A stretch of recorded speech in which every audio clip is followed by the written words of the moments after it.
Estamos aí então de volta agora para fazer, como eu havia prometido, resolver alguns dos exemplos do livro A, no livro 2, ali a partir da página 42, e depois ainda já tem a solicitação da Mariana para resolver algumas questões ali que ela não conseguiu fazer, eu já vou deixar indicado também, e tu vai poder então acessar, e na medida que tu vai fazendo as questões em casa, não esquece de indicar para mim onde é que tu tem dúvida, eu posso fazer a tua solução escrita, mandar com imagem, enfim, ou eu posso então gravar um vídeo aqui e mandar, aí todo mundo tem acesso. Tá legal? Vou começar então ali com a questão, o exemplo resolvido número 1 da página 42.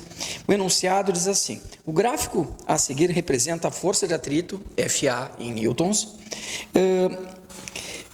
entre um cubo de borracha de 100 gramas e uma superfície horizontal de concreto, quando uma força externa é aplicada ao cubo de borracha. Então, ele dá o gráfico, ele diz: assinale a alternativa correta em relação à situação descrita pelo gráfico anterior. Então, vamos visualizar o que ele está nos propondo, tá? Tem uma superfície horizontal aqui, vamos desenhar aqui a superfície horizontal. Então, horizontal, essa superfície, tem um cubo de borracha em cima. Então, aqui o cubo de borracha. Ele está dizendo que atua uma força externa sobre o cubo de borracha e aí passa a atuar, então, uma força de atrito que está indicada aqui no gráfico. Então, se o corpo tende a deslizar para a direita, o atrito está apontando para a esquerda, certo? Ele conta para nós que esse cubo tem massa de 100 gramas, lembra que grama não é a unidade do sistema internacional, então eu vou transformar isso aqui em 0,1 quilograma, tem que ficar em quilograma a massa, para a gente poder encontrar resultado na unidade que a gente precisa. E ele não está dizendo, mas quando ele não está dizendo, a gente já havia combinado, lembra? O G vale 10 metros por segundo ao quadrado. Paciência, ele não informou, mas vamos usar um G igual a 10. Tu já vai entender por quê. O que nós temos nesse gráfico aqui? Ó? Vamos visualizar o gráfico. Força de atrito e o tempo. Então, a força de atrito aqui está aumentando, aumentando, aumentando, aumentando, aumentando. Força de atrito que é variável é a força de atrito estática. Então, aqui o atrito é estático. Aqui eu tenho uma força de atrito estática, E. Opa, vamos botar um E mais próprio aqui, força de atrito estática. Até que chega lá naquele ponto máximo lá, que equivale a um atrito igual a 1. Lembra quando chega no ponto máximo, eu tenho a força de atrito estática máxima. A partir daí o corpo desliza, quando o corpo desliza, o atrito, ó, aqui ele já diminui, então a partir daqui a força de atrito é cinética, tá? Então nessa região aqui já está deslizando, já é cinética. Bom, então ele pede para a gente, para analisar as situações e identificar qual é que está correta. Assinale a alternativa correta em relação à situação descrita pelo gráfico anterior. A letra A diz que o coeficiente de atrito cinético é 0,8.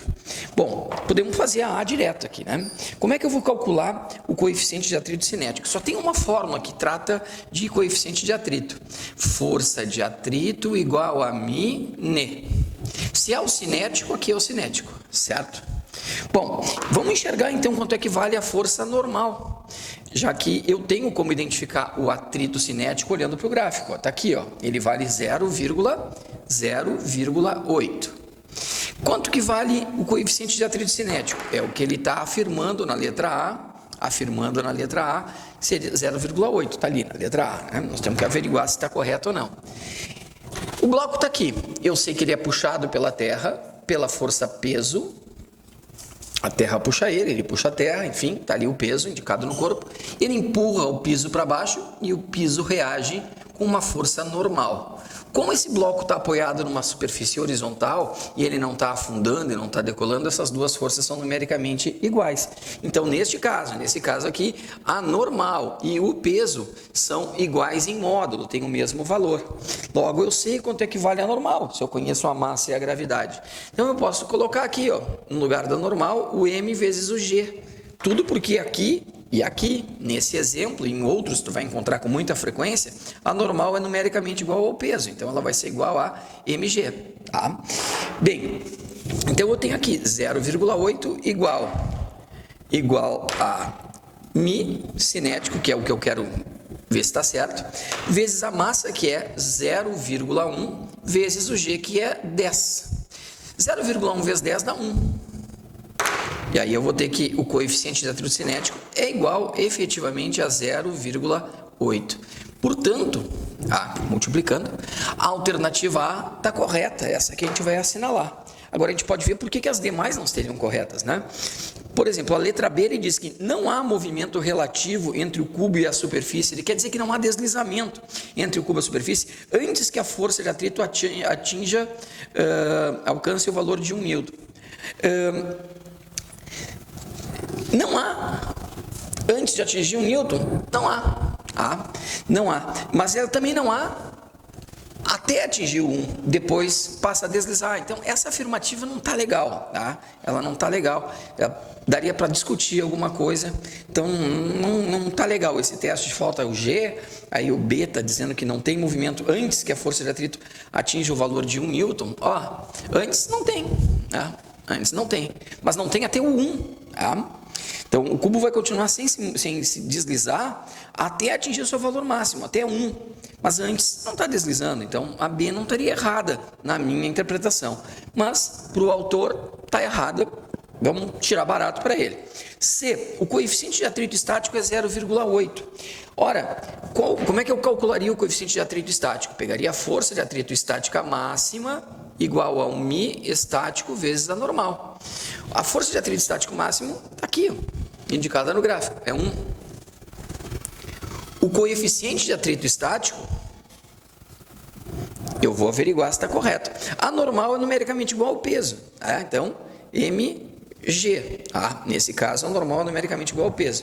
Então, eu vou ter aqui 1 igual ao μ estático, que eu quero calcular, vezes a massa, que é 0,1, vezes o G, que é 10. Então, isso aqui vai dar 1 igual a μe vezes 1. Então, o coeficiente de atrito estático é 1. Não precisaria nem fazer a conta, que a gente sabe, lembra que a gente já falou, que o coeficiente estático é maior que o cinético. Se o cinético já deu 0,8, o estático tem que ser maior. Então, está errada a letra C. A letra D diz que o μ cinético é 1, já calculamos, é 0,8. E a letra E diz que há movimento entre o cubo e a superfície para qualquer valor de força de atrito. Quer dizer que o cubo estaria deslizando para qualquer situação de atrito. Não é verdade. Então, aqui está errado.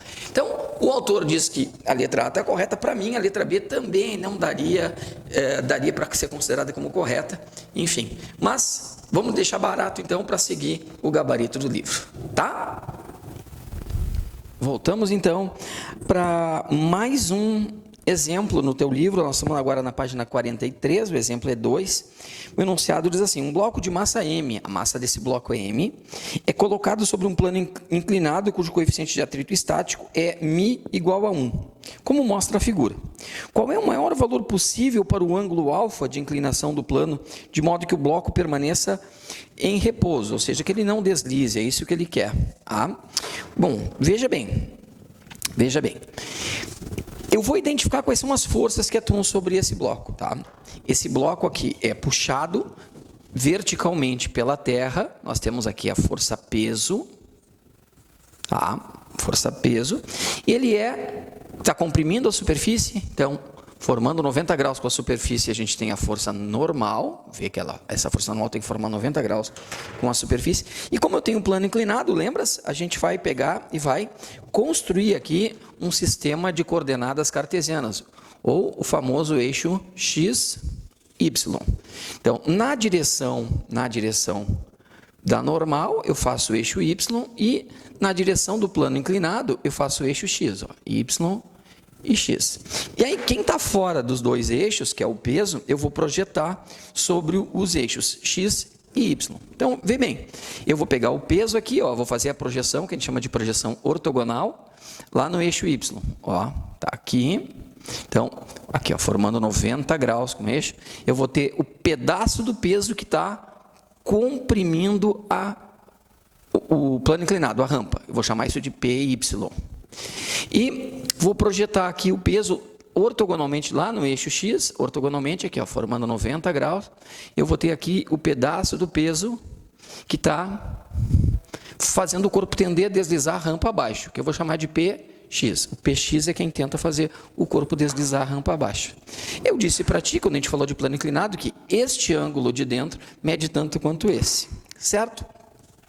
Bom, a partir daí, o que eu consigo identificar? Como esse bloco não está afundando, não está subindo, é porque o P, que está nessa direção, que é o PY, ó, tem a mesma medida que a normal. Então, eu sei que a normal e o PY têm o mesmo valor, certo? Agora, a tendência natural desse bloco, e não havendo outras forças, seria deslizar a rampa abaixo. Porque se essas duas forças estão se anulando, eu estou esquecendo o peso agora, tá? Eu decompus o peso, eu estou pensando agora o peso composto por duas forças, o PX e o PY. Então, eu esqueço da presença do peso. Essas duas forças estão se anulando, sobrou o PX. Mas ele está querendo saber para não deslizar. Se o bloco tende a deslizar a rampa abaixo, é porque tem uma força que está tentando impedir ele de deslizar, que é a força de atrito. É a força de atrito. 1, 2, 3, 4, 5. Vamos usar uma cor que eu não tenho usado aqui, vamos achar aqui a roxa. Tá. Então, aqui está o atrito, ó. O atrito está tentando impedir o bloco de deslizar, e ele tende a deslizar para baixo. Força de atrito, e é um atrito estático, porque ele não está deslizando, certo? Bom, ele quer saber qual é a maior inclinação para o sistema não deslizar. A maior inclinação para o sistema não deslizar é quando esse atrito é estático máximo, certo? Então, já que essas duas forças têm o mesmo valor, eu preciso agora aqui, para o bloco que estava parado continuar sem deslizar, que essas duas forças sejam numericamente iguais. Então, eu sei que o Px e a força de atrito estático máximo sejam numericamente iguais. Só assim esses dois vetores se anulam. E aí, como esses dois já se anularam, a força resultante sobre o bloco é zero. Quem está parado segue parado, quem está em movimento segue em movimento. E retilíneo uniforme. No caso aqui, ele vai continuar sem deslizar. Quem é o Px? Lembra quem é o Px? O Px é o P cosseno... Desculpa, o Px é o P seno do ângulo que o plano inclinado forma com a horizontal, que é o alfa. E quem é o Py? O Py é o P cosseno desse ângulo. Ah, isso tu vai lembrar, tu vai memorizar ou tu vai deduzir em cada exercício. Bem, eu sei que a massa é m e a gravidade é g, né? Então, eu tenho aqui Px, ó, P seno de alfa, igual a força de atrito estática máxima. Força de atrito estática máxima, a gente sabe que é μ estático vezes a normal, certo? Vezes a normal. Então, vamos substituir aqui, ó. Quem é o P? O P é o m vezes o g. O seno de alfa é o seno de alfa, eu não sei o valor. Isso é igual ao μ estático. Ele está dizendo que o μ estático é 1. Então, já substituo por 1 aqui. E a normal, a gente sabe que é numericamente igual ao PY. Ó, a normal e o PY estão se anulando. Então, quem é o PY? A normal é numericamente igual ao PY. Então, aqui no normal, no lugar da normal, eu vou botar o PY, que é P cosseno alfa. Eu não precisaria nem ter mexido aqui, ó. Vamos voltar ao P que eu tinha antes. Olha que barbada que fica se eu não mexer aqui, ó. Esse P está multiplicando todo mundo nesse lado e esse P multiplicando todo mundo nesse lado. E esses P são iguais, então eu vou cortá-los, ó. E aí eu vou deixar o 1 sozinho nesse lado da igualdade e vou mandar o cosseno de alfa para cá. E vou ficar então aqui 1 sendo igual ao seno de alfa, que já estava aqui, dividido pelo cosseno de alfa. Em algum lugar, em algum momento na tua matemática, lá pelo ensino fundamental, tu aprendes que seno de um ângulo dividido pelo cosseno deste mesmo ângulo é igual a tangente deste ângulo. E se a tangente é igual a 1, o que a gente aprende em algum momento é que o ângulo alfa é de 45 graus. Então, por isso que se sabe que o ângulo máximo, nesse caso, seria de 45 graus. E aí, a alternativa correta para o exemplo seria a letra B, Brasil, como resposta correta para essa questão. Mas a gente tem que lembrar, né, da tabela de razões trigonométricas, lembrar lá que em algum momento da tua vida tu aprendeu assim, tu tem lá 30, 45, 60 graus, aí tu tens seno, cosseno e tangente, é isso? E aí tu coloca nessa tabelinha que a matemática te ensina, 1, 2, 3, 3, 2, 1, é isso? Aí, raiz, raiz, raiz, raiz, raiz, raiz, aí coloca sobre 2, sobre 2, sobre 2, sobre 2, sobre 2, sobre 2. E aí, por fim, para achar a tangente, o que é que tu faz? Tu divide esse por esse. Tangente é bem fácil de lembrar, ó. Seno sobre cosseno, seno sobre cosseno. Tu divide os dois. Como aqui está 45, ó, se tu dividir raiz de 2 sobre 2 por raiz de 2 sobre 2, dá 1. Esse é o ângulo que a gente teria que saber. Tranquilo? Vamos adiante aí para a gente falar de mais exemplos do teu livro aí na página 43 e nas páginas